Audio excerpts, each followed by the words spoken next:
आज के फिल्म की फैंटेसी स्टोरी मरमेड यानी जलपरियों की रहस्यमयी दुनिया में अपने प्यार को ढूंढने गए एक इंसान पर आधारित है। फिल्म की कहानी आपका दिल छू लेगी, इसलिए वीडियो को आखिर तक जरूर देखें। तो अब कहानी शुरू करते हैं। फिल्म की शुरुआत में समुंदर में एक जहाज दिखाया जाता है जिस पर कुछ व्यापारी अय्याशी कर रहे होते हैं। वो लोग जहाज के नकाबपोश मालिक से कहते हैं, हमने तुम्हें इतने सोने के सिक्के इसलिए दिए हैं ताकि मजे करने के लिए तुम हमें एक खूबसूरत जलपरी दो। अब जहाज के नकाबपोश मालिक के लोग एक कांच के जार में उन सबके सामने एक खूबसूरत जलपरी पेश करते हैं। उन व्यापारियों में एक प्रमुख व्यापारी कहता है, हम कैसे मान लें कि ये असली है। इस बात पर नकाबपोश मालिक के लोग उस कांच के जार को तोड़ देते हैं और वो जलपरी नीचे गिर जाती है। सभी व्यापारी लालच में आकर उसकी ओर बढ़ने लगते हैं। नकाबपोश कहता है, पहले तुम लोग आपस में ये डिसाइड कर लो कि तुम में से किसको ये चाहिए, क्योंकि ये किसी एक को ही मिल पाएगी। ये सुनते ही बाकी व्यापारी मुख्य व्यापारी को मार डालते हैं और फिर आपस में ही एक दूसरे को मारने लगते हैं। इसी मौके का फायदा उठाकर वो जलपरी समुंदर की ओर छलांग लगा देती है। नकाबपोश उसको पकड़ने के लिए उसे एक जंजीर से बांध देता है,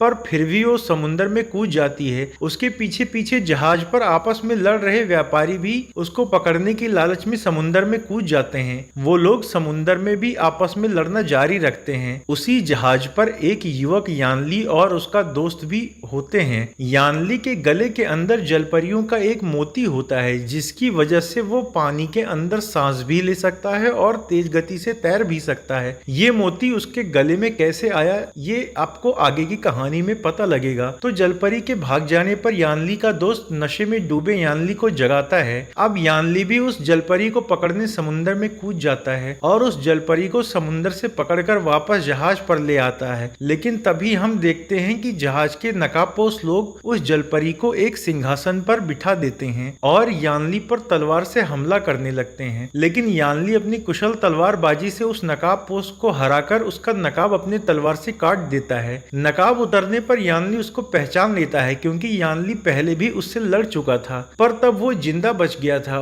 उस नकाबपोश का नाम झाओजू था।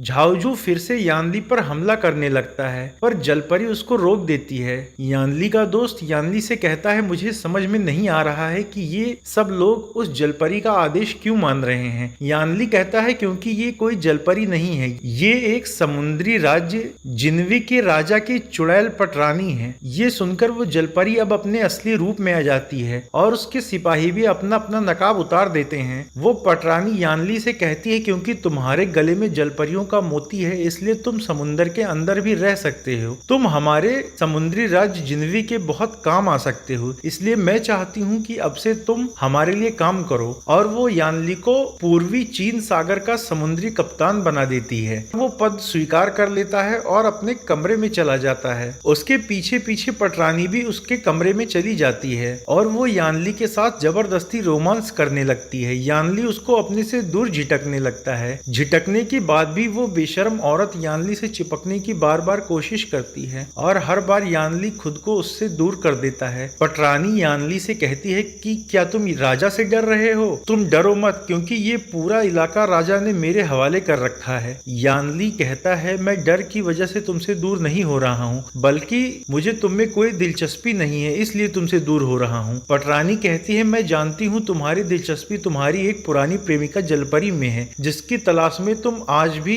इधर उधर भटकते हो। यानली चौंक जाता है कि इसको ये कैसे पता लगा। दरअसल कई सालों पहले समुंदर में डूब रहे यानली को शियू नाम की एक जलपरी ने बचाया था। उस समय यानली समुंदर के अंदर सांस ना ले पाने की वजह से मरने की कगार पर था, इसलिए शियू ने अपने गले के अंदर का जादुई मोती यानली के गले के अंदर डाल दिया, जिससे यानली तो बच गया पर शियू की जलपरी वाली शक्ति चली गई और धीरे धीरे दोनों में गहरा प्यार हो गया। दोनों ने पीच ब्लॉसम आइलैंड में कुछ वक्त भी साथ गुजारा, लेकिन फिर अचानक एक दिन शियू कहीं चली गई। तब से आज तक यानली सभी समुद्री जहाजों पर यात्राएं करता है ताकि एक दिन वो अपने प्यार शियू से वापस मिल सके और उसको उसका मोती वापस लौटा सके। यानली पटरानी की बातों का कोई जवाब नहीं देता और कमरे से बाहर निकल जाता है। बाहर चादर से ढकी हुई कुछ लाशें रखी हुई होती हैं। यानली वहां खड़े दूसरे सेनापति झाओ झू से इन लाशों के बारे में पूछता है। झाओ बताता है कि ये जापानी समुद्री लुटेरों की लाशें हैं। इन लोगों को पता नहीं किस जीव ने मारा है। वहां मौजूद एक सिपाही सिपाही जो कि काफी डरा हुआ होता है वो बताता है कि मैंने उस शैतानी जीव को देखा है, उसे मारा नहीं जा सकता। वो मुंह के रास्ते शरीर में घुसता है और फिर शरीर के अंदर का सब कुछ खाकर शरीर को खोखला कर देता है। इसी बीच वहां रखी एक लाश का पेट फूलने लगता है और फिर पेट फाड़कर वो शैतानी कीड़ा उसके पेट से बाहर आ जाता है। वो कीड़ा उस डरे हुए सिपाही के खुले हुए मुंह में घुस जाता है। इससे पहले कि वो शैतानी कीड़ा सिपाही के शरीर को भी अंदर से खोखला कर पाता, झाओ उसका गला काट देता है। अब एक दूसरा सिपाही उस शैतानी कीड़े को पकड़कर उसे एक बॉक्स में बंद कर देता है। वहां मौजूद पटरानी यानली से कहती है कि ये शैतानी कीड़ा घोस्ट ड्रैगन किंग के शरीर से निकला है। ये कीड़े पेड़ की जड़ों की तरह हजारों की संख्या में बढ़ते रहते हैं और इसका यहाँ होने का मतलब ये है कि घोस्ट ड्रैगन किंग अब अपने टापू से बाहर आने वाला है। अगर वो बाहर आ गया तो दुनिया में तबाही मच जाएगी। पर घोस्ट ड्रैगन किंग कहाँ रहता है ये सिर्फ जलपरियों को ही पता होता है और जलपरियां ही घोस्ट ड्रैगन किंग को रोक सकती हैं। इसीलिए हमें सबसे पहले जलपरियों को ढूंढना होगा और क्या पता इसी दौरान तुम्हें तुम्हारी पुरानी प्रेमिका जलपरी भी मिल जाए और तुमको उसके अचानक से गायब होने का राज भी पता चल जाए। यानली जलपरियों को ढूंढने के अभियान पर जाने के लिए खुशी से तैयार हो जाता है। पटरानी उससे बताती है कि आखिरी बार जलपरियों को पीच ब्लॉसम आइलैंड पर देखा गया था। यानली अब वहां से अपने कमरे में जाकर उस आइलैंड पर जाने की तैयारी करने लगता है। इधर झाओझो पटरानी से कहता है अगर मैं यानली का गला काट दूं तब भी तो उसके गले में मौजूद जलपरियों वाला मोती आपको मिल जाएगा, क्योंकि आपके जलपरियों को खोजने का मुख्य मकसद तो यही है ना। पटरानी कहती है तुम नहीं जानते, सिर्फ एक मोती से मैं हमेशा जवान और ताकतवर नहीं बनी रह पाऊंगी। दरअसल पटरानी का जलपरियों तक पहुंचने का मुख्य मकसद घोस्ट ड्रैगन किंग तक पहुंचना नहीं था, बल्कि उसका असली मकसद था यानली की मदद से जलपरियों तक पहुंचना, ताकि वो उन जलपरियों को मारकर उनका मोती निकाल ले और हमेशा जवान और ताकतवर बनी रहे। उधर यानली पटरानी के इस असली मकसद से अनजान था कि वो उसका इस्तेमाल जलपरियों तक पहुंचने के लिए करना चाहती है। अगले दिन सुबह यानली अपने दोस्त के साथ जहाज से उतरकर एक छोटी नाव लेकर पीच ब्लॉसम आइलैंड की खोज में निकल जाता है। उसके गले में जादुई मोती होने की वजह से उसमें जलपरियों जैसी रफ्तार होती है, इसलिए वो नाव को तेज गति से ढकेलता हुआ आगे ले जाता है। आखिरकार वो दोनों पीच ब्लॉसम आइलैंड पर पहुंच जाते हैं। वहां सिर्फ जलपरियां ही होती हैं जो जल क्रीड़ा कर रही होती हैं। उन्हीं जलपरियों के बीच वो जलपरी शियू भी होती है जिसे यानली प्यार करता है और इतने सालों से जिसकी तलाश कर रहा होता है। यानली उसको देखकर खुद पर काबू नहीं रख पाता और उसको बुलाता है। शियू उसको देखती तो है पर वो यानली को नहीं पहचान पाती। यानली कहता है हम दोनों एक दूसरे से प्यार करते हैं, हम दोनों ने साथ में वक्त भी गुजारा है, पर तुम एक दिन अचानक से गायब हो गई। तब से मैंने तुम्हें कहां कहां नहीं ढूंढा। मुझे तुम्हारा जादुई मोती भी तुम्हें लौटाना है। शियू कहती है कि मैं तुम्हें नहीं पहचानती, तुम कौन हो। यानली के कुछ समझ में नहीं आता कि आखिर ये मुझे पहचान क्यों नहीं रही है। अब शियू पानी में कूद जाती है। यानली भी उसके पीछे पीछे पानी में कूद जाता है। शियू यानली से कहती है मैं तुम्हें पहले ही बता चुकी हूँ कि मैं तुम्हें नहीं पहचानती। उसका दोस्त मजे लेते हुए कहता है कि ये तुम्हारा हस्बैंड है। यानली कहता है लगता है तुमने अपनी याददाश्त खो दी है। शियू कहती है कि हाँ, मेरी ग्रुप लीडर ने बताया था कि जब से मैंने अपने गले का मोती खोया है तब से मेरी याददाश्त भी कमजोर हो गई है। यानली कहता है तुम्हारे गले का मोती मेरे गले के अंदर है, तुम मुझे बताओ कि मैं वो तुम्हें कैसे वापस कर सकता हूँ। शियू कहती है मुझे कुछ याद नहीं आ रहा, पता नहीं तुम झूठ बोल रहे हो या सच। और हमारे ग्रुप लीडर ने बताया है कि हमें इंसानों के साथ रिश्ता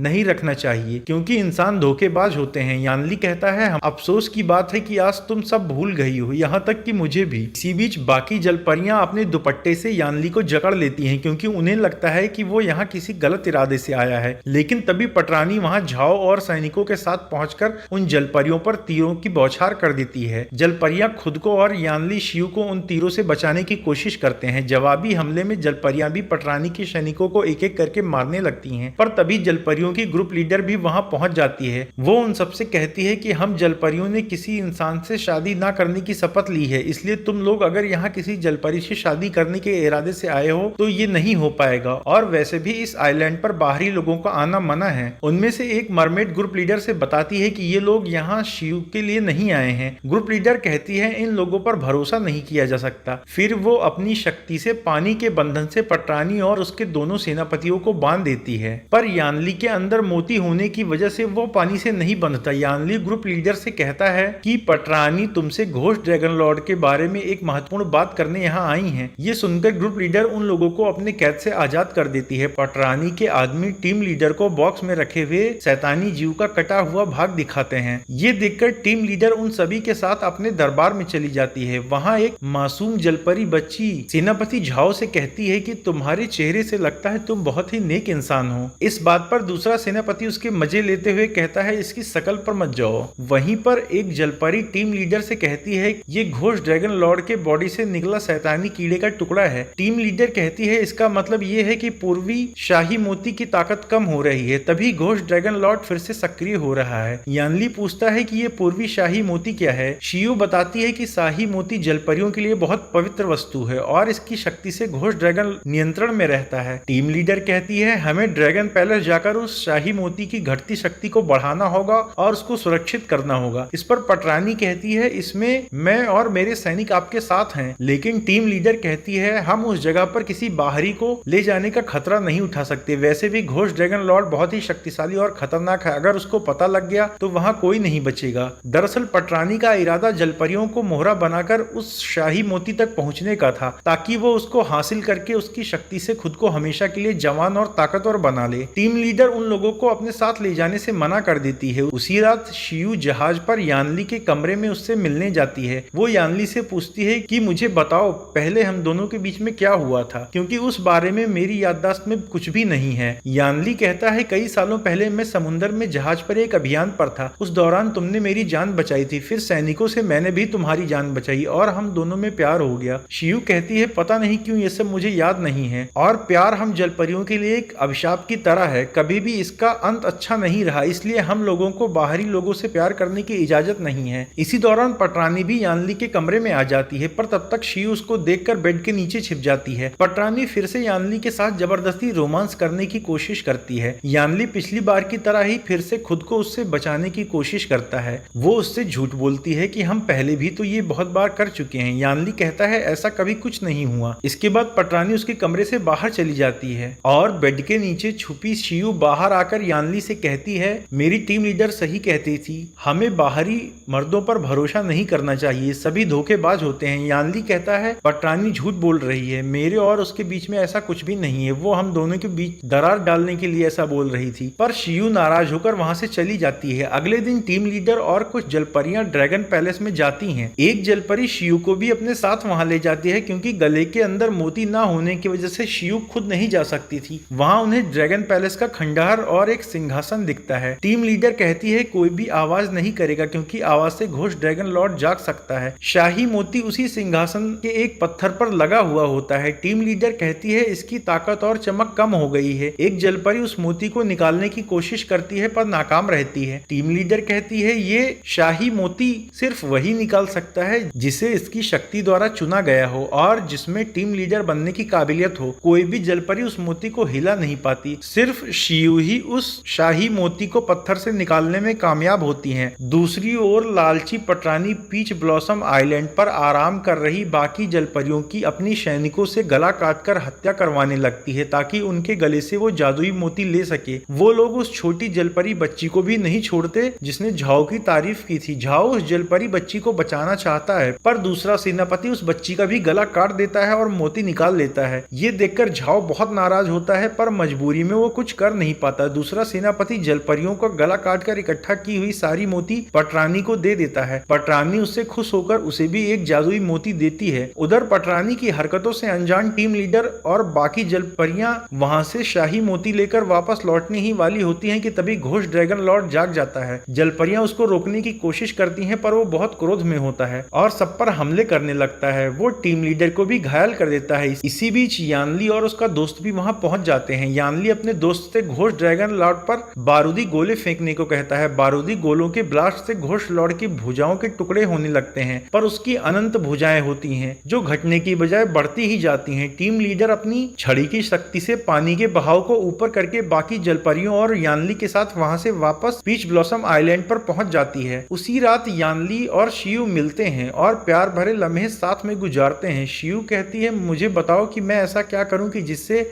मुझे हम दोनों का भूला हुआ प्यार याद आ जाए और मैं फिर से तुम्हें पहले की तरह ही प्यार कर सकूं। यानली कहता है सब वक्त पर छोड़ दो। रात में पटरानी की एक नौकरानी जब उसके कमरे में जाती है तो उसे वहां एक बूढ़ी और बदसूरत चेहरे वाली औरत दिखती है। दरअसल वो पटरानी ही होती है जो असल में बूढ़ी और बदसूरत होती होती है, पर दिखावे के लिए वो एक जवान लड़की का चेहरा लगाती है और जवान रहने के लिए वो जलपरियों का मोती इस्तेमाल किया करती थी। अब क्योंकि नौकरानी ने पटरानी का असली चेहरा देख लिया था, इसलिए वो नौकरानी को मार डालती है। अगली सुबह जलपरियां उस शाही मोती में अपनी शक्ति का कुछ भाग डालकर उसे फिर से शक्ति से भर देती हैं, लेकिन तभी पटरानी उस शाही मोती को पाने के लिए अपने आदमियों से जलपरियों पर हमले करवा देती है। पटरानी का दूसरा सेनापति पटरानी द्वारा मिले मोती को निगलने की वजह से शक्तिशाली हो गया होता है। वो टीम लीडर पर जानलेवा हमला करके उसे बुरी तरह जख्मी कर देता है और उसकी गर्दन पर तलवार लगाकर शिव से शाही मोती लेकर पटरानी को दे देता है। जलपरियां पटरानी से कहती हैं, तुमने मोतियों के लिए हमारे इतने जलपरियों का गला काट दिया, अभी भी तुम्हारा मन नहीं भरा। पटरानी कहती है, ये शाही मोती उन सब मोतियों से ज्यादा पावरफुल है, इससे मैं हमेशा जवान और शक्तिशाली बनी रहूंगी। टीम लीडर कहती है, अगर इस शाही मोती को तुमने खुद के अंदर समा लिया तो भले ही तुम जवान और शक्तिशाली बनी रहोगी, पर इससे घोस्ट ड्रैगन लॉर्ड सक्रिय होकर सभी समुद्री राज्यों में तबाही मचा देगा। पटरानी टीम लीडर की बात अनसुनी करके उस शाही मोती को खुद में समाहित कर लेती है, जिससे उसमें जलपरियों की असीम शक्ति आ जाती है। वो अपने आदमियों से उन सभी को मार डालने को कहती है, पर यानली और उसका दोस्त वहां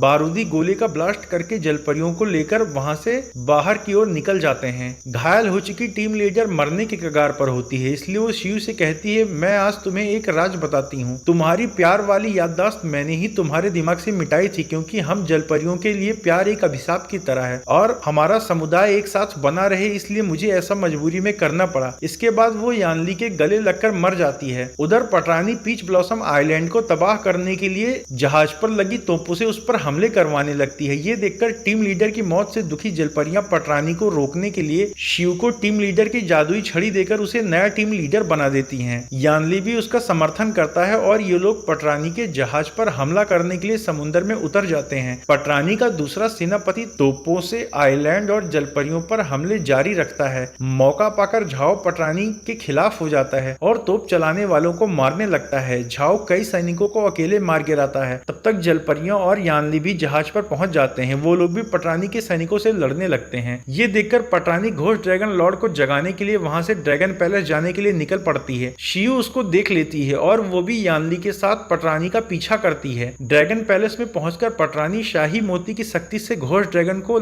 जगा देती है। घोस्ट ड्रैगन अपनी अनंत भुजाओं से यानली और शिव पर हमले करने लगता है। शिव अपनी तलवार से उसकी भुजाएं काटने लगता है, पर वो बढ़ती ही जाती हैं। घोस्ट ड्रैगन यानली को जकड़ने पर उतारू होता है। वहीं दूसरी ओर पटरानी अपनी शक्तियों से शिव पर एक के बाद एक कई हमले करती है। शाही मोती की शक्ति के कारण पटरानी के आगे शिव बहुत कमजोर पड़ रही होती है। पटरानी शिव की जादुई छड़ी छीनकर उसको उसी से मार मार कर बेहाल कर देती है। ये देखकर यानली शिव को बचाने आ जाता है, पर पटरानी यानली को भी अपनी शक्तियों से उछालकर पटक देती है। घायल पड़ा यानली पास ही में घायल पड़ी शिव से बात करने की कोशिश करता है, पर इस पर क्रोध से भरी पटरानी उसको समुद्र के अंदर ढकेल देती है। शिव के गले में मोती न होने के बावजूद भी वो यानली को बचाने समुद्र की गहराई में कूद जाती है। उधर शक्ति के घमंड में चूर पटरानी बहुत खुश हो रही होती है, लेकिन शाही मोती पर पूरा कंट्रोल न होने की वजह से घोस्ट ड्रैगन भी उसके कंट्रोल से बाहर हो जाता है और वो पटरानी की सारी ऊर्जा चूस लेता है, जिससे पटरानी अपने पहले के स्वरूप यानी बदसूरत शैतानी जलपरी के रूप में आ जाती है। अब घोस्ट ड्रैगन लॉर्ड पूरे पीच ब्लॉसम आइलैंड को निगलने लगता है, जिससे पीच की कुछ पत्तियां समुद्र के अंदर बेहोश हो चुकी शिव के माथे पर चिपक जाती हैं। इससे उसकी प्यार वाली याददाश्त वापस आ जाती है।